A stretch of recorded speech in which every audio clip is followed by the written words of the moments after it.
Mr. Zuckerberg, why should the very politicians who lead our country be held to a lower standard for truthfulness and decency than the average American? Congresswoman, this isn't about helping the politicians. This is about making sure that people can see for themselves what Mr. politicians Zuckerberg, are saying.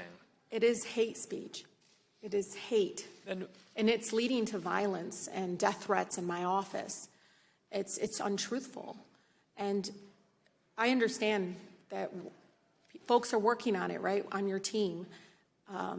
But if it's leading to actual real violence towards people that are innocent, that are not, these are untruthful statements, but also those that, again, it's a pretty dark time in our country. We need to be able to play a part in reducing that violence. Could I run ads targeting Republicans in primaries saying that they voted for the Green New Deal? Sorry, can you repeat that? Would I be able to run advertisements on Facebook targeting Republicans in primaries saying that they voted for the Green New Deal? I mean, if you're not fact-checking political advertisements, I'm just trying to understand the bounds here. What's fair game? I don't know the answer to that off the top of my head. I think so. You don't know if I'll be able to do that. I think probably.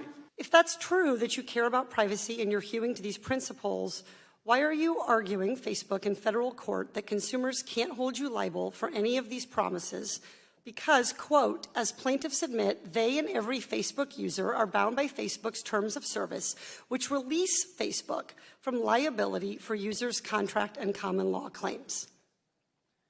Congresswoman, I'm not familiar with that specific legal argument. Well, it's right there for you. You are arguing in federal court that in a consumer data privacy lawsuit in which your own lawyers admit that users' information was stolen, that the plaintiffs fail to articulate any injury. In other words, no harm, no foul. Facebook messed up, but it doesn't matter. Is that your position?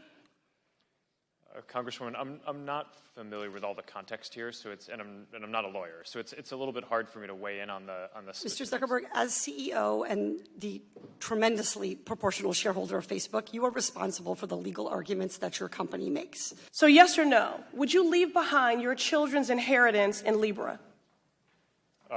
Congresswoman. Do you believe in what you're building? Yes, I do. And would you leave behind your children's inheritance in Libra? I think it's a fair question because I think it's you've proven that we cannot trust you with our emails, with our phone numbers. So why should we trust you with our hard-earned money? Well, Congresswoman, reclaiming my time. If you can't answer yes or no, would you leave behind your children's inheritance in Libra? Congresswoman, I would, because it'll be backed one-to-one by other. All right, moving on. I'm running out of time here. Hey, NBC News viewers, thanks for checking out our YouTube channel. Subscribe by clicking on that button down here and click on any of the videos over here to watch the latest interviews, show highlights, and digital exclusives. Thanks for watching.